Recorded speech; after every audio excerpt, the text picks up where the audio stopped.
Hi hello నమస్తే welcome to omega India TV. Nature lover, economist, political leader doctor Ashok garu మనతో పాటు మన స్టూడియోలో ఉన్నారు. నమస్తే. నమస్తే అండి. ఎలా ఉన్నారు? బాగున్నాను. నేచర్ లవర్ అని విన్నాము. మీరు నేచర్ కోసం ఏం చేశారు? అంటే నేను పుట్టిన కాంచి ఒక 45 ఇయర్స్లో నా పేరులోనే ఉంది అశోకుడు అని.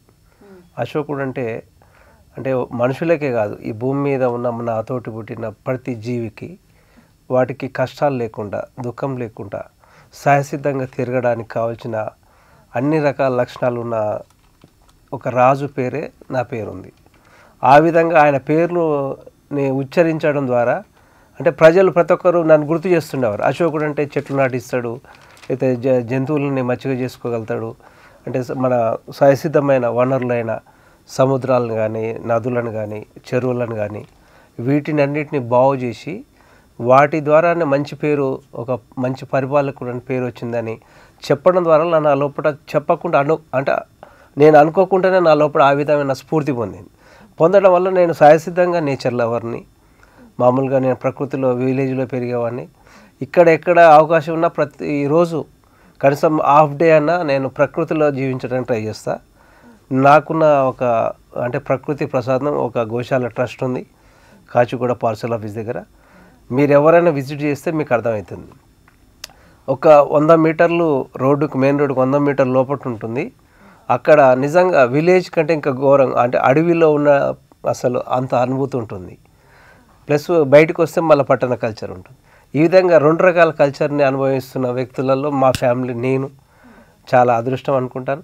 అంటే మనం ఏది కోరుకుంటే అది ఇస్తుందని నేను నమ్మినాను. కాబట్టి ఆ విధంగా నేచర్ లవర్ని, అంటే నేచర్ కోసమే నేను దాదాపు ఈ 45 సంవత్సరాల నుంచి.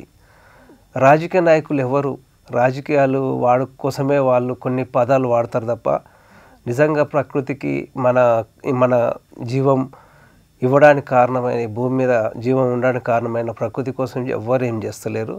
వాటిని వాడుకొని ధ్వంసం చేస్తూ వాళ్ళ యొక్క కొన్ని సంవత్సరాల లబ్ధి కోసమే వాళ్ళు చేస్తున్నారు తప్ప నిజంగా ఈ కొన్ని తరాలకు, రాబోయే తరాలకు, భావి తరాలకు కావాల్సిన మన ఈ భూమిని, మన కన్నతల్లి లాంటి భూమిని, కన్నతల్లే భూమికి ఏం చేయాలి, వాటిని ధ్వంసం చేయకుండా ఏ విధంగా జీవించాలని ఎవ్వరికి ఆలోచన లేదు. అంటే పర్టికులర్గా రాజకీయ నాయకులు లేకపోవడం వల్లనే నేను చాలా బాధపడి ఈ 40 సంవత్సరాలను చాలా నేను ఒడిదుడుకు ఎదుర్కొన్నా.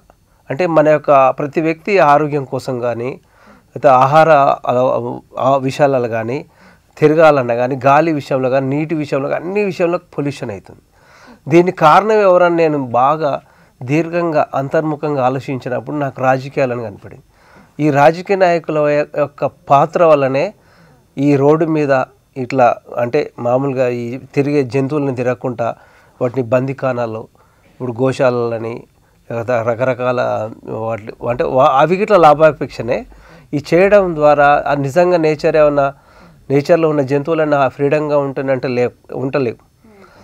దానికోసమని నేను చాలా పరితపించి అంటే ఒక రాజకీయ నాయకుని చేతులనే ఇదంతా ఆయుధంగా ఉంది. కాబట్టి ఆ రాజకీయాలని మార్చడానికి నా సహసిద్ధమైన నా క్యారెక్టర్ వేరు, కానీ నేను ఇన్బిల్ట్గా అప్పటికప్పుడు నేను కొన్ని పుస్తకాలు చదవడం, మన భారతదేశానికి సంబంధించిన నిజమైన 3000 సంవత్సరాల చరిత్రని చదవడం ద్వారా నిజమైన ప్రకృతి ప్రేమికులు ఎవరు, జంతు ప్రేమికులు ఎవరు, ఎన్విరాన్మెంట్ను బాగు చేసిన రాజులు ఎవరు, మన నిజమైన చరిత్ర ఏంది తెలుసుకొని నిజంగా రాజకీయాలలో మార్పు తేవాలంటే, ఇప్పుడున్న ఈ ఎకనామిక్ని అభివృద్ధి చెందాలంటే, భారతదేశాన్ని ప్రపంచంలో ఉన్నత స్థితిలో తీసుకుపోవాలంటే ఏం చేయాలని ఆలోచిస్తూ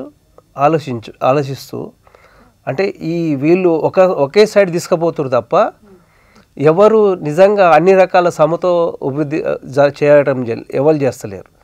అంటే ఆ విధంగా రైతులే కాకుండా, భూమి మీద నివసించే పక్షులే కాకుండా అన్నిటిని ధ్వంసం చేసుకుంటా, ఇంకా ఇప్పుడు ఫార్మా కంపెనీ పెట్టడం ద్వారా, ఫార్మా కంపెనీకి ల్యాండ్లు ఇవ్వడం ద్వారా ప్రజలందరినీ అధోగతి చేయడం తప్ప వీళ్ళు ఏ విధమైన న్యాయం చేస్తలేరని ఆలోచించినప్పుడే నేను ఒక ఉద్యమంగా ఓయూని వేదిక చేసుకొని ఉద్యమం చేసుకుంటా నా లోపల ఉన్న ప్రకృతి ప్రేమికుడు ప్లస్ ఎకనామిక్ ప్లస్ కాన్స్టిట్యూషన్ గురించి ఇంతవరకు కాన్స్టిట్యూషన్ అమలు కాలేదండి. ఆ కాన్స్టిట్యూషన్ అమలు కాకపోవడం గిట్లా మన ప్రకృతి ధ్వంసం అవుతుంది. ఎందుకంటే నిజంగా ఎవరో అడుగుతేనో కొట్లాడితేనో వాళ్ళకి ఇల్లు వాకిలి ఇవ్వాల్సిన అవసరం లేదు. అడగకున్నా ఇవ్వాలి, అడగకున్నా వాళ్ళకి పని కల్పించాలి. ప్రజల సొమ్ము ప్రజల పైసలు నిజంగా ఏ విధంగా వీళ్ళు పంచుతురు, ఎవడు అధికారంలో ఉంటే వాడు దోసుకోవడానికే తప్ప ఎవడు ఈ ప్రజలకు నిజంగా ప్రజల యొక్క డబ్బుని ప్రజలకు నిజంగా సమతుల్యంగా పంచాలని కానీ అందరికీ మంచి సౌకర్యాలు ఇవ్వాలని కానీ ఎవరు ఆలోచిస్తలేడు. ఏ రాజకీయ నాయకుడు కానీ చెప్పుకుంటారు నేను ప్రకృతిని పూజిస్తా అని చెప్తారు. చెప్పడమే తప్ప ప్రకృతికి ఎవరు నిజంగా ఏం చేయట్లేరు. నేను నా సహసిద్ధంగా ఏ సీజన్లో దొరికే పండ్లు తిన్నా కానీ వాటి విత్తనాలు దాచిపెట్టి ఎండాకాలం అయిపోయినాక వర్షాకాలం వచ్చే టైంలో నేను 2 జేబులలో విత్తనాలు వేసుకొని నేను ఎక్కడ ఈ చెట్టు పెరుగుతుందో అవకాశం చూసుకొని అక్కడ చల్లుతూ ఉంటాను.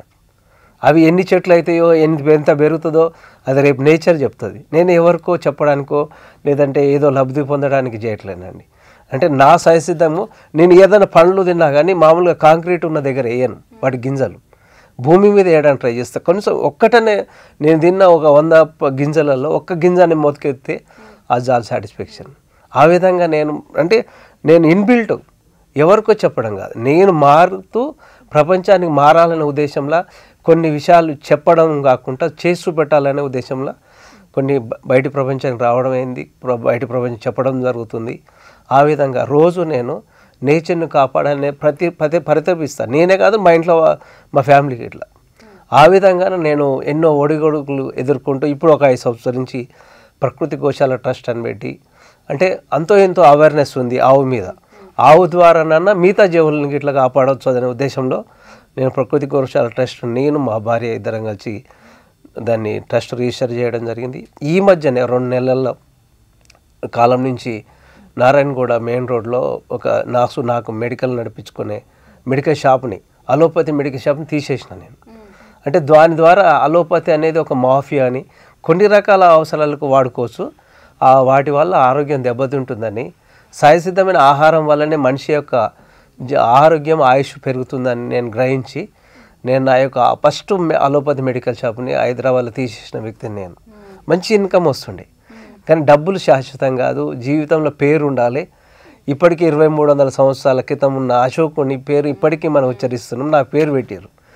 మరొకసారి అదొక పేరుని మళ్ళీ ఒకసారి చరిత్రను లిఖించుకోవాలనే ఉద్దేశంలో నేను పరితపిస్తున్నాను. అంతకంటే ఇంకా మించిన స్వార్థం ఉంటుంది, పేరు కోసమే స్వార్థం ఉంది. ప్రకృతి గోశాల ట్రస్ట్ని ఏ సంవత్సరంలో స్థాపించారు? నేను మీరు ఓన్గా రన్ చేస్తున్నారా? అవునండి, నేను 2020లో నాకు ఇట్లా తెలిసిన మిత్రుల ద్వారా గోశాల వాళ్ళు నేను ఆయుర్వేద వంశానికి చెందిన ఫ్యామిలీ నుంచి వచ్చాను కాబట్టి వాళ్ళు మీరు ఆవులని రక్షించడం ద్వారా ప్రకృతి పర్యావరణం మంచిగా అవుతుందని నాకు చెప్పడం, నాకు అదే ఆలోచనలు ఉండడం వల్ల సర్లే అని చెప్పేసి 1 సంవత్సరం తిరిగేవాడిని. నాకు ఆవులు ఇయ్యాను. సంవత్సరం తిరిగినాక సంవత్సరం తర్వాత నాకు 4 ఆవులు ఇస్తే వాటిని 2020లో స్టార్ట్ చేసి నేను మామూలుగా అంటే నాకు పెద్ద ఏదో హైఫైగా బాగా అడ్వర్టైజ్ చేసుకోవాలని కానీ ఏదో దాన్ని చూపెట్టుకొని పేరు ప్రత్యేకత బిల్డప్ ఇవ్వాలని ఆలోచన అసలు నాకు ఉండదు. అట్లా లేకపోవడం వల్ల నేను మామూలుగా నడిపిస్తుంటే కొంత ప్లేస్లో రైల్వే స్టేషన్ ప్లేస్ వాళ్ళని అడిగితే పెట్టుకొని నడిపిస్తున్నా, దానికి బోర్డు గిట్ట ఏం లేదు. కాకపోతే ఏంటంటే కొంతమంది అంటే మంచి చేస్తే నచ్చని కొంతమంది వ్యక్తులు ఆ పరిసరాలు ఎన్విరాన్మెంట్ని మంచిగా ఉంచాలని చెత్త వేయొద్దని చెప్పి నేను చెప్పడం వల్ల అక్కడ ఉన్న కాలనీ వాసులు కొంత నా మీద వ్యతిరేకత, ఈ ఆవుల మీద తాగిన బీరు బాటిల్ ఇసిరేయడం, చెత్త కవర్లు ఇసిరేయడం, కొన్ని గొడవలు కావడం వల్ల నా గోశాల తీసేయాలని ట్రై చేసినప్పుడు నాకు కొంత అభద్రత భావం ఏర్పడినప్పుడు దీనికి రాజ్యాంగబద్ధంగా సెక్యూరిటీ ఉంటున్న తప్ప మనం ఏదైనా కొట్లాడడానికి కానీ ఏ విధంగా వాయిస్ పెంచడానికైనా అవకాశం ఉంటుందని నేను ఆలోచించుకున్నాక నేను అసలు ససేమేరా అన్నాను, వద్దనుకున్నా. మా ఇంట్లో వాళ్ళకి ఇట్లా మనం లేకుంటే మనం ఏం చేయలేం, ఇదేదో వ్యాపార సంస్థలాగా ఉంటుంది ఆవులను చాదడం అని అనుకొని 2023లో మార్చిలో రిజిస్టర్ చేసినాక దానికి ఇంకా కావాల్సినవి ATG 12 CSR అలాంటివి అన్నీ అంటే మన పెద్ద కార్పొరేట్ వ్యవస్థల ద్వారా